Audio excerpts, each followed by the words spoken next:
RMP డాక్టర్కి ఇద్దరు భార్యలు కదేంటి? పెద్ద భార్య హైదరాబాద్, అది చిన్న ఆమె అక్కడ ఊర్లోనే. అట్లా మరి ఇద్దరు భార్యల మధ్యన పంచాయతీలో ఉండాల్సిన కృష్ణ ఇంకో వేరే పంచాయతీలో ఎందుకు వచ్చారు? అసలు ఏంటో జరిగింది? పెద్ద ఆమె లేదు ఈ పంచాయతీలో, చిన్న ఆమెదే. వాళ్ళు అన్నదమ్ములు ఇద్దరు ల్యాండ్ విషయం పర్పస్ ఏదో కొట్లాడ సంథింగ్ వాళ్ళకు ఉన్నది. ఈ లేడీస్ అన్నదమ్ముల పిల్లలు ఇద్దరు కొట్లాడంగా వీళ్ళ నాయనమ్మ అడ్డం వచ్చింది.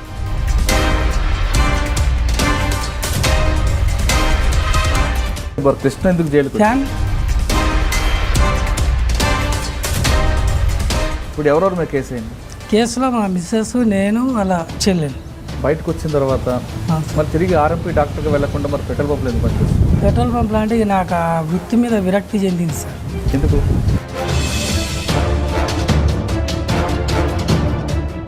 ఆర్ఎంపీ డాక్టర్గా ఉన్న కృష్ణ జీవితం జైలుకి వచ్చి జైలు తర్వాత పెట్రోల్ పంపులో రావడానికి కారణం కృష్ణ యొక్క తప్ప లేదా రాజకీయ కక్షలా లేదంటే ఏం జరిగిందని? ఇద్దరు భార్యలు చేసుకోవడం తప్పు.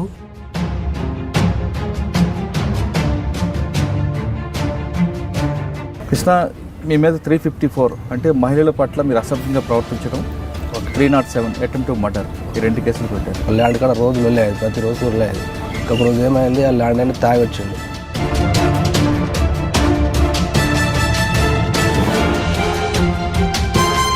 వాళ్ళు పోలీస్ స్టేషన్ పోయి కేసు పెట్టారు. ల్యాండ్ గొడవలో కేసు అంటున్నారు, కానీ మీరు చెప్పే సెక్షన్స్కి దానికి ఇంప్లిమెంట్ కరెక్ట్ మ్యాచ్ అవ్వట్లేదు. లొల్లి అవుతున్నాక అందరూ వస్తారు కదా సార్, వాళ్ళు రావడం వల్ల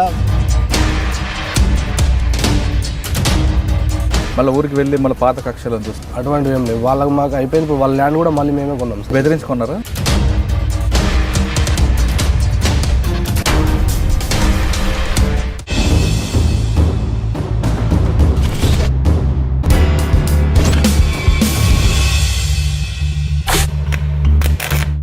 వెల్కమ్ టు క్రైమ్ కన్ఫెషన్. పుట్టిన ప్రతి వ్యక్తి మంచివాడు కాదు, అలానే చెడ్డవాడు కాదు. శనికావేశంలోనో లేదా పరిస్థితుల ప్రభావంతో నేరాలు చేసి జైలుకి వచ్చి ఇక్కడ మారి బయటకు వచ్చిన పరిచయం చేసే కార్యక్రమంలో ఈ వారం మన గెస్ట్ కృష్ణ గ్రామంలో ఆర్ఎంపీ డాక్టర్. ఒక ఆర్ఎంపీ డాక్టర్ ఎందుకు జైలుకి రావాల్సి వచ్చింది, అతను ఏం నేరం చేశారనే విషయాన్ని ఆయన అడిగి తెలుసుకుందాం. కృష్ణ నమస్తే. నమస్తే. ఒక ఆర్ఎంపీ డాక్టర్గా ఉన్న కృష్ణ చర్లపల్లి జైల్లో ఎందుకు రావాల్సి వచ్చింది? ఎందుకు రావాల్సి వచ్చిందంటే మా మిస్సెస్ వల్ల నాయనమ్మ చనిపోవడం వల్ల. అంటే ఆ విషయం చెప్పే ముందు ఒకసారి మీ గ్రామం, మీ ఊరు ఏం చేస్తారో చెప్పండి. గ్రామం కోయిల్కొండ, అంకిల గ్రామం, కోయిల్కొండ మండల్, మహబూబ్ నగర్ డిస్టిక్. ఏం చేసేవారు ఊర్లో మీరు? నేను ఊర్లో ఆర్ఎంపీ డాక్టర్గా పనిచేసేది. ఆర్ఎంపీ డాక్టర్లు మీ దగ్గర ఎవరెవరు వస్తుండేవారు? ఆర్ఎంపీ విలేజ్లో అందరు వచ్చేది, అందరితో కలిసిమెలిసి మంచిగా ఉండేది. మరి ఇద్దరు ఆర్ఎంపీ డాక్టర్కి ఇద్దరు భార్యలు కదేంటి? ఇద్దరు భార్యల కథ అంటే ఈమె పెద్ద ఆమె హైదరాబాద్లో మ్యారేజ్ చేసుకున్నా సార్, సిజేరియన్ ఆపరేషన్ అయింది ఫస్ట్ డే. ఆమె అప్పుడు ఇక్కడ హైదరాబాద్లో ఉండేది, హైదరాబాద్లో ఉండే పెద్ద భార్య హైదరాబాద్, అది చిన్న ఆమె అక్కడ ఊర్లోనే. అట్లా అంటే సొంత భార్య చెల్లెళ్ళనే మీరు? అది నేరం కదా? సొంత భార్య కాదు సార్, వేరే వేరే. అవును, ఏదైనా ఒక భార్య ఉంటుండగా ఇంకొక ఆమెను చేసుకోవడం నేరం కదా? అది నేరం, కానీ ఇంకా అప్పుడు ఒప్పుకున్నారు. అంటే మొదటి భార్య ఒప్పుకున్నారు? ఒప్పుకున్నారు, కాంప్రమైజ్ ఉన్నారు, కలిసిమెలిసి ఉన్నారు. మరి ఇద్దరు భార్యల మధ్యన పంచాయతీలో ఉండాల్సిన కృష్ణ ఇంకో వేరే పంచాయతీలో ఎందుకు వచ్చారు? అసలు ఏంటో జరిగింది? ఈ పెద్ద ఆమె లేదు ఈ పంచాయతీలో, చిన్న ఆమెదే. డిస్కస్ ఏం జరిగిందండి? కేసు ఏంటి? వాళ్ళు అన్నదమ్ములు ఇద్దరు ల్యాండ్ విషయం పర్పస్ ఏదో కొట్లాడ సంథింగ్ వాళ్ళకు ఉన్నది. ఈ లేడీస్ అన్నదమ్ముల పిల్లలు ఇద్దరు కొట్లాడంగా వీళ్ళ నాయనమ్మ అడ్డం వచ్చింది, ముసలిదాన్ని నెట్టేసింది. ఎవరు? వీళ్ళే లేడీస్ మా వాళ్ళు. నెట్టేస్తే ఆ ముసలి రాళ్ళ మీద పడి గనేట ఇక్కడ బోన్ ఫ్రాక్చర్ అయింది మెడికల్ రిపోర్ట్లో. ఇక బీపీ షుగర్ అన్నీ ఉండే ముసలి. మరి ఆమె నెట్టితే ఆమె చనిపోతే మరి కృష్ణ ఎందుకు జైలు? ఫ్యామిలీ కదా, ఫ్యామిలీ అయితే ఫ్యామిలీ మెంబర్స్ మీద అందరు పెట్టారు. మా మిస్సెస్ వాళ్ళ నాయనమ్మ, అత్త, ఇద్దరు కొడుకులు, ఒక కొడుకు మీద, చిన్న కొడుకు పెట్టిండు పెద్ద కొడుకు మీద. అట్లా ఇప్పుడు ఎవరెవరు మీద కేసు అయింది? కేసులో మా మిస్సెస్, నేను, వాళ్ళ చెల్లెలు, ముగ్గురమే ఉన్నాం. వాళ్ళిద్దరు ఎక్కడున్నారు ఇప్పుడు? వాళ్ళిద్దరిలో ఒక ఆమె మిస్సెస్ అంటే సెంచల్గూడలో టీబీ అటాక్ అయి చచ్చిపోయింది ఇక్కడే. పెద్ద ఆమె? పెద్ద ఆమె. రెండో ఆమె చిన్న ఆమె ఉంది. ఎక్కడ ఉన్నారు ఆమె? ఆమె ఎక్కడ ఊర్లోనే ఉంది వ్యవసాయం. ఆమె బయటకు వచ్చారా? ఆమె బయటకు వచ్చింది. జైల్లో ఇద్దరు భార్యలతో ఆ ఊర్లో ఆర్ఎంపీ డాక్టర్గా మంచి పేరు సంపాదించుకున్న కృష్ణ, ఇద్దరు భార్యలతో ఏదో హ్యాపీగా ఉన్న కృష్ణ జైలుకి రావగానే ఏమనిపించింది మీకు?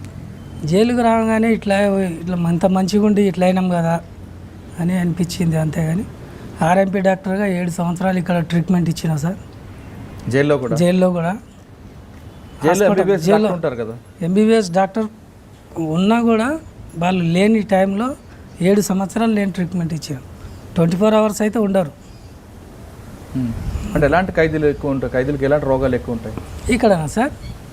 ఏం చలి, జ్వరం, తలనొప్పి, హెడేక్ ఇవి ఎక్కువ ఉంటాయి. ఇక మలేరియా, హెచ్ఐవి ఇవి తక్కువ ఉన్నాయి.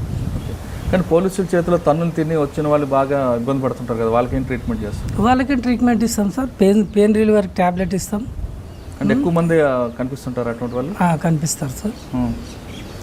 వాళ్ళకి పెయిన్ కిల్లర్ ట్యాబ్లెట్ ఇస్తాము, ఇంజెక్షన్ ఇస్తాం డయాగ్లోపెనిక్. కానీ ఒక్కరోజు కూడా అనిపించలేదు ఎందుకు జీవితం జైలుకు? అనిపించింది సార్. అనిపించినా ఏం చేస్తాం, కోర్టులో కేసు వేసినాం. కోర్టు డిసైడ్ లైఫ్ ఇచ్చింది 302, 379 కింద. ఇక ముగ్గురం జైల్లోనే వచ్చినాము. ఒక ఆమె చనిపోయింది కదా? ఒక ఆమె ఇప్పుడు కేసు నడిచే ఇయర్ ఎండింగ్లో చనిపోయింది. అంటే 6.5 years జైలుకి వచ్చింది. మరి బయటికి ఎలాగొచ్చారు? బయటికి కేసు నడిపించినాం సార్. ఇంకా మా పెద్దవారి ఉందిగా, లాయర్కి డబ్బులు ఇచ్చి ఊరికాడ 2 ఎకరాల భూమి అంటే అమ్మిపించినాం. అమ్మిపించి వాళ్ళు తిన్నారు. ఉన్నకాడికి మీరు తినండి అని భూమి అమ్మిపించేసి ఇక తినుకుంటూ లాయర్ని పెట్టుకొని లాయర్తో కేసు కొట్లాడి కేసు కొట్టిపించింది. కేసు కొట్టి బయటకు వచ్చిన తర్వాత మరి తిరిగి ఆర్ఎంపీ డాక్టర్గా వెళ్లకుండా మరి పెట్రోల్ పంపులు ఎందుకు పనిచేస్తుంది? పెట్రోల్ పంపులు అంటే ఇక నాకు ఆ వృత్తి మీద విరక్తి చెందింది సార్. ఎందుకంటే ఇక ఆ ఊర్లో ఉండొద్దు, ఆ ఊరికి పోవద్దు, ఇక మళ్ళా ఏం ముఖం పెట్టుకొని ఉండాలి అక్కడ అని అది ఆ వృత్తే విడిచేసి ఇట్లాగే జీవితం కొనసాగిస్తామని ఏదో ఒకటి చేస్తాం. ఆర్ఎంపీ డాక్టర్గా ఉన్న కృష్ణ జీవితం జైలుకి వచ్చి జైలు తర్వాత పెట్రోల్ పంపులో రావడానికి కారణం కృష్ణ యొక్క తప్ప లేదా రాజకీయ కక్షలా లేదంటే ఏం జరిగిందండి? రాజకీయ కక్షలేం కాదు సార్. అది మీ తప్పు మా తప్పు మేమే. అది అంటే ఏం తప్పు చేశారండి మీరు అనుకుంటున్నారు? ఏం తప్పు చేసినామంటే ఇక 2 భార్యలు చేసుకోవడం తప్పు. చేసుకున్నాక ఇట్లా జరిగింది కూడా లేడీసే ఇది గొడవ వల్ల జైలుకు రావాల్సి వచ్చింది. అందుకే అంటే ఇప్పటికైనా మీరు చేసిన తప్పును ఒప్పుకుంటున్నారు? అవును సార్.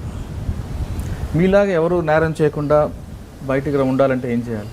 బయటకు ఉండాలంటే వాళ్ళు కూడా అంటే చాలామంది మీలాగా కొంతమంది 2 భార్యలు పెట్టుకోవడం, లేదంటే ఒక భార్యను ఉండడం ఇంకో భార్య సహజీవనం చేయడం, ఇలాంటి కేసులు ఇరుక్కొని వస్తుంటారు. అటువంటి వాళ్ళకి మీరు ఎలాంటి మెసేజ్ ఇస్తారు? అట్లా ఉన్నప్పుడు 2 కాంప్రమైజ్ అయ్యి మంచిగా ఒకతో ఉండేటట్టు చూడాలి సార్.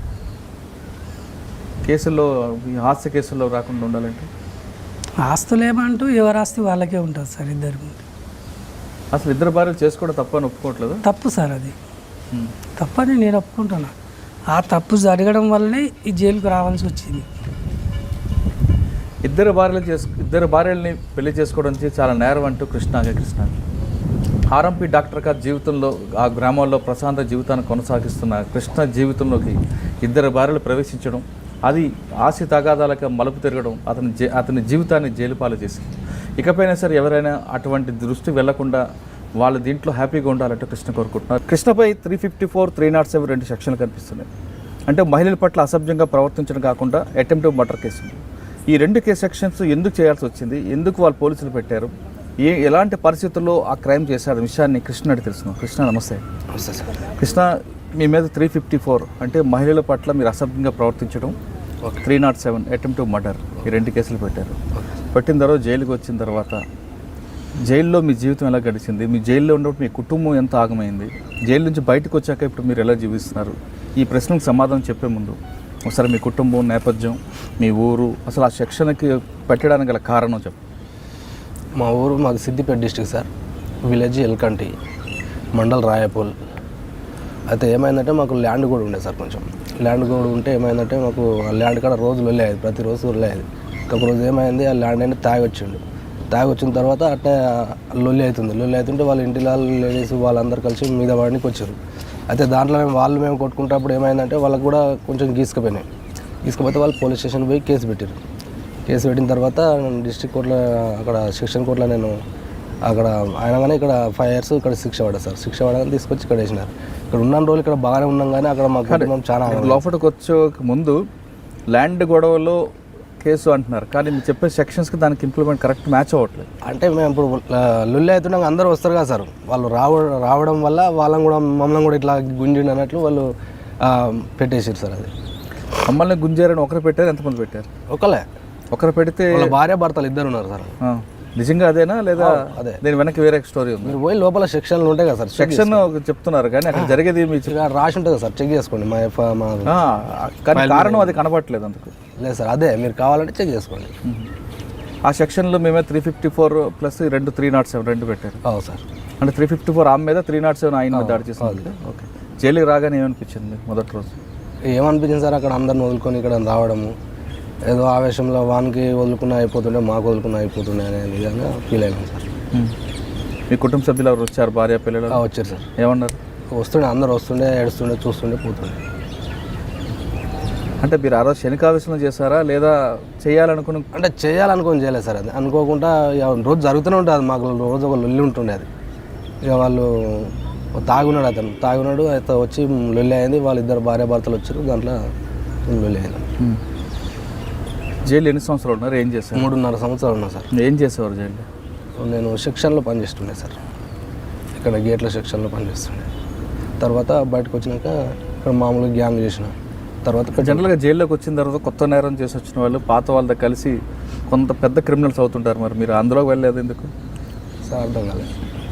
కొత్తగా జైల్లోకి వచ్చిన వాళ్ళు పెద్ద నేరస్తులతో కలిసి పెద్ద నేరాలు చేయడానికి ప్లాన్ చేస్తారని ఒక వార్త. సార్ అటువంటిది ఏం లేదు సార్. నేను అసలు ఓలమ్మడి కూడా ఉండకపోయేది. నేను పొద్దున్న సెక్షన్కి వచ్చి పని చేసుకుని బేరకి వెళ్ళిపోయేది. అటువంటిది ఏం లేదు, అటువంటి ఫీలింగ్ లేదు. మేము వ్యవసాయం చేసుకుని బతకడం సార్, అటువంటివి ఏమి ఉండదు. ఇక్కడ మీ జైల్లో ఉన్నప్పుడు మీ కుటుంబం ఎన్ని కష్టాలు పడింది? చాలా కష్టాలు పడ్డారు సార్. ఏ విధంగా? ఏ విధంగా అంటే ఆర్థిక స్తోమత లేకుండా, పిల్లలకి స్కూల్ ఫీజులు, ఇంటికాడ వ్యవసాయం చేసేటోళ్ళు లేక, ఇందువల్ల చాలా బాధపడ్డారు సార్. దానికి కారకులు ఎవరు అనుకుంటారు? వాళ్ళు మా పాలెలు సార్, మా పక్క వాళ్ళు, మా ల్యాండ్ పక్క వాళ్ళు. మీ కుటుంబం కష్టాలు పడ్డా? నేనే దానికి కారకుడు నేనే. ఎందుకంటే మామూలుగా పల్లెటూరులో జరుగుతూనే ఉంటాయి సార్ ల్యాండ్ల దగ్గర. ఈ కారకుడు అయితే నేనే అనుకో. మామూలుగా జరుగుతూనే ఉంటాయి మాకు ల్యాండ్ల దగ్గర, ఎటుకాడ ప్రతి రోజు అయితేనే ఉంటాయి. జైల్లో ఉండి బయటకు వచ్చిన తర్వాత ఏమనిపించింది ఒకసారి? కొంచెం హ్యాపీగా ఫీల్ అయ్యాం సార్. లోపల నుంచి బయటకు వచ్చినాం కదా, ఇక బయట అయితే ఉన్నాం అన్నట్టు కొంచెం స్వచ్ఛతతో ఉన్నాం. బయటకు వచ్చి ఉద్యోగం దొరికిందా లేదంటే? అంటే నేను ఇక్కడ ఉన్నప్పుడే పెట్రోల్ బంక్లో పనిచేసినాను. అక్కడ నుంచి రిలీజ్ అయినాక మళ్ళీ అక్కడనే జాబ్ చేస్తాను. మళ్ళీ ఊరికి వెళ్ళి మళ్ళీ పాత కక్షలు చూస్తుంది? లేవు, ఏం లేవు, అటువంటివి ఏం లేవు. వాళ్ళకి మాకు అయిపోయింది. ఇప్పుడు వాళ్ళ ల్యాండ్ కూడా మళ్ళీ మేమే కొన్నాం సార్. అది వాళ్ళ ల్యాండ్ కూడా మేము బెదిరించుకున్నారా? లేదు, పోయినాక వీళ్ళు ఏమన్నారు, వాళ్ళు అనవసరంగా జైలు పంపారు. అది మీరు తీసుకుని అయిపోతుండే, వాన్ తీసుకుని అయిపోతుండే, మీకు ఇద్దరికి అక్కడ కుదరదు, మీరు ఒక్క దగ్గర ఉంటే ఎప్పటికీ వెళ్ళి అయితే 4 పెద్ద మనుషులు చెప్తే మొన్న ఒక 2 months అవుతుంది. ఆ ల్యాండ్ కూడా మేము చేస్తున్నాం. అంటే మీ కుటుంబం ఆగమం అవడానికి ప్రధాన కారణం మీ శనికావేశం అనేది. మీలాగా మరికొంతమంది జైలుకి రాకుండా ఉండాలంటే ఏం చెప్తారు మీరు? రాకుండా ఉండాలంటే మామూలుగా ఇవి పల్లెటూళ్ళలో ఎట్లా పంచాయతీ తప్పే సార్. రాకుండా ఉండాలంటే మనం చెప్తే వాడంత మనకున్నంత వాళ్ళకు ఉండదు. ఎందుకంటే వాళ్ళకి తెలియదు జైలు అంటే మామూలుగా వాళ్ళు నడుస్తూనే ఉంటాయి సార్. ల్యాండ్ దగ్గర అవి తప్పు కంపల్సరీ నడుస్తున్నాం. మరి కొంతమంది శనికావేశం చేయకుండా అంటే చిన్న ఘర్షణ, ఊర్లో ఘర్షణ కామన్ కదా. చెప్తాం సార్, వాళ్ళ ఓపిక అది కాదు. మీలాగా అందరూ రాకుండా ఉండాలంటే ఏం చేస్తే బాగుంటుంది? ఏం చేస్తే బాగుంటుంది, మనం ఏం చేయగలం సార్. మనం మారాలి. మీకు ఒక అనుభవం ఎదురైంది కదా, జైలు ఎట్లుంటుందని మనకు తెలుసు, వాళ్ళకి తెలియదు కదా సార్. అవును, మీరు వాళ్ళకి ఏం చెప్తారు? జైలు రమ్మంటారా లేదా అక్కడికక్కడ పరిష్కరించుకోవడం? అక్కడక్కడ పరిష్కారం చేసుకోవడం బాగుంటుంది సార్. ఇప్పుడు అదే నేను వచ్చిపోయినాకనే పరిష్కారం అయింది, అంతమంది అసలు తెగలేదు. అంటే వాళ్ళు కూడా మీలాగా పంచాయతీ పెట్టుకొని జైలుకి రావాలంటారా? రావాలి కదా సార్, ఎందుకంటే వాళ్ళు ఊర్లో పొలిటికల్లో చెప్పారు, వాడిని అనవసరంగా మీరు ఇంటిలో పోయి వాడిని అది చేసి పొలిటికల్లో పట్టుకొని అనవసరంగా జైలు లేదు తీసుకున్నాం, మీరన్నా తీసుకోవాలి వాడిని కానివ్వండి అని 4 పెద్ద మనుషులు కూర్చొని మాట్లాడారు. అవును, మీ పంచాయతీ జైలుకి వచ్చిన తర్వాత అందరికి జైలుకి రమ్మంటారా లేదా అక్కడే కూర్చొని మాట్లాడాలి? అక్కడే కూర్చొని మాట్లాడుకోవాలి, జైలుకి రావద్దు. ఇక్కడ వస్తే ఏం సార్, మనం ఇక్కడ ఉంటాం, ఇంత తిండి తినుకుంటూనే ఉంటాం, కానీ ఇక్కడ మన ఫ్యామిలీ చాలా ఇబ్బందులు పాలవుతారు. క్షణికావేశంలో నేరాలు చేస్తే తనలాగే జైలు జీవితం అనిపించాలంటున్నారు కృష్ణ. ఊర్లో పంచాయతీ ఉన్నప్పుడు అక్కడే కూర్చొని మాట్లాడుకొని సెటిల్ చేసుకుంటే చాలా బెటర్ అంటున్నారు. దానికి చిన్న చిన్న పంచాయతీలు పెద్దది చేసుకొని దాని క్షణికావేశంలో నేరాలు చేస్తే జైలుకి వస్తే జైల్లో మేము బాగానే ఉంటాం కానీ బయట కుటుంబం మాత్రం ఆగమైపోతుందంటూ కృష్ణ కుటుంబం ఎదురుస్తుంది. ఎందుకంటే జైల్లో మీకు 3 పూట్ల అన్నం పెట్టినా మీ కుటుంబం దూరం ఉంటుంది. అంతేకాకుండా మీ భార్య పిల్లలు అనాథలు అయిపోతారు. జైల్లో మగవాడు ఉన్నప్పుడు వాళ్ళకి ఉద్యోగాలు రావు. అంతేకాదు పిల్లల చదువులు కూడా ఇబ్బంది అయ్యే అవకాశం ఉంటుంది. కాబట్టి ఇకపైన ఎవరైనా సరే నేరం చేసే ముందు ఒక్క నిమిషం ఆలోచించి నిర్ణయం తీసుకుంటే ఇలా కృష్ణ లాంటి జీవితాలు ఎదురు కాకుండా ఉంటే అవకాశం ఉంటుంది. ఇది ఈ వారం కృష్ణతో ఇంటర్వ్యూ. వచ్చే వారం మరో గెస్ట్తో మళ్ళీ కలుద్దాం. అంతవరకు నమస్కారం. మీరు చూస్తున్నారు ఐ డ్రీమ్ న్యూస్ని. మీరు చూస్తున్నది ఐ డ్రీమ్ న్యూస్. అంటే కళలని నిజం చేస్తూ ప్రజలకి నిజాలని కళల ద్వారా తీసుకొచ్చే ఐ డ్రీమ్కి మై బెస్ట్ విషెస్. మీరు చూస్తున్నది ఐ డ్రీమ్ న్యూస్. మీరు చూస్తున్నారు I dream channel. For more videos, please subscribe I Dream. మరిన్ని వీడియోల కోసం ఐ డ్రీమ్ని సబ్స్క్రైబ్ చేయండి. Please subscribe I dream. And I'm very much satisfied with the way interview went on. Kindly subscribe to I Dream. For more videos, subscribe to iDream. And loads of fun entertainment and content. Do watch